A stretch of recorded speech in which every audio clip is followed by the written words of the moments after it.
business needs.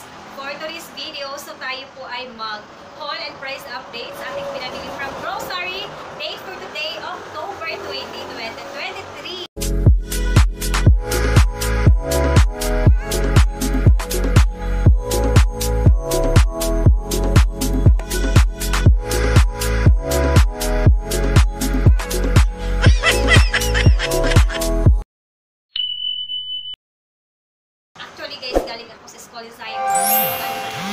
Meeting sa mga parents. Pinag-isapan namin yung children tour, community, and yung mga Christmas party, and then yung children's month. Yan. So, mga ganun. So, guys, meron tayo. Subutin nga pagkadating po. Maya-maya, nandito din si grocery. Yan. So, ano po nito, guys? Close and open minsan. So, ngayon lang naman kasi sinanay nung nag-a-attend din Simon para sa school. So, pag mga meeting, so ako yung nag-a-attend ng meeting. Yan, for Simon. So, ngayon guys, tayo po ay mag-haul and price update for this video. Let's start!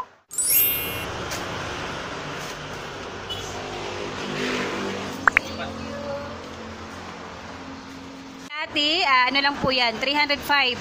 So, nag-increase siya ng 80 cents. Yan. So, next naman guys, dito tayo sa Coke mismo.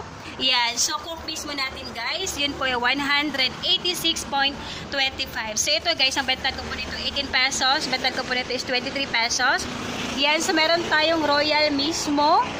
Yan. So, yung ating Royal mismo guys, 187.70. Yan. Same price ang aking bentahan, 23 pesos.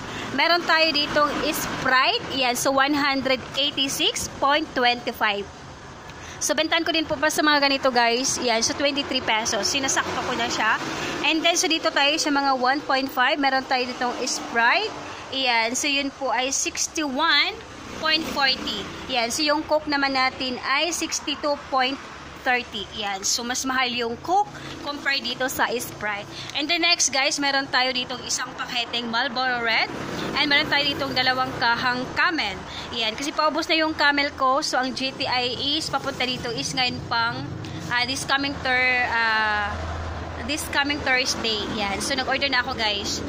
Yung Camel ko kasi is meron akong 3 kaha. So, nag-add ako ng 2 kaha. Yan. So, ang Marlboro naman, guys, yun po ay 1,550 pesos. Same price pa rin nung last nating price update. So, yung Camel naman is 108.20. Yan. So, nag-price increase yung Camel kasi 106 point something lang po yan. So, nag-increase siya ng 2 pesos. And so, next guys, ito naman, ito na yung ating sugar. Yan. Mabigat siya. So, yun po ang ating sugar. Ito naman yung mga, ang brand naman dito is Mana. Manya. Yan, brand ito yung sugar natin. Yan. So, ito talaga, nakaseal. Alata talaga na galing sa grocery ang ating mga pinamili. Kasi meron silang tape na grocery mismo talaga. Yan. So, ito nagpapatunay talaga na hindi galing sa iba or imitate lang. Kasi meron siyang tape talaga sa grocery. Yan. So, ito naman guys, ito yung ating mga mabilis mabenta, yung ating sugar. Sarap pamili dito sa grocery kasi mura lang.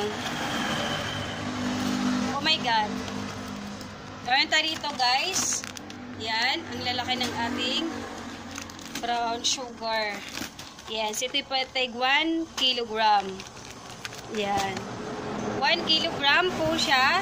So, ang ano po natin yan, ang ating kuha po niyan, guys, is 79.70. Yan. So, yun po ang ating,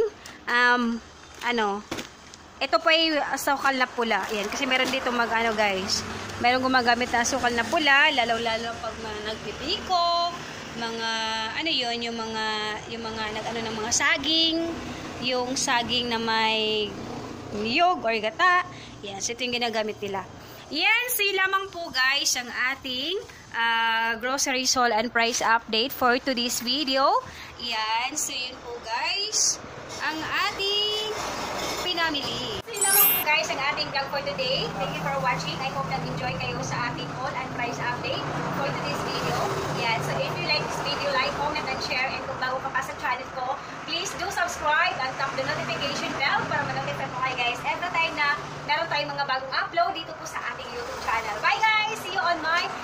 video. Bye! Stay safe and God bless!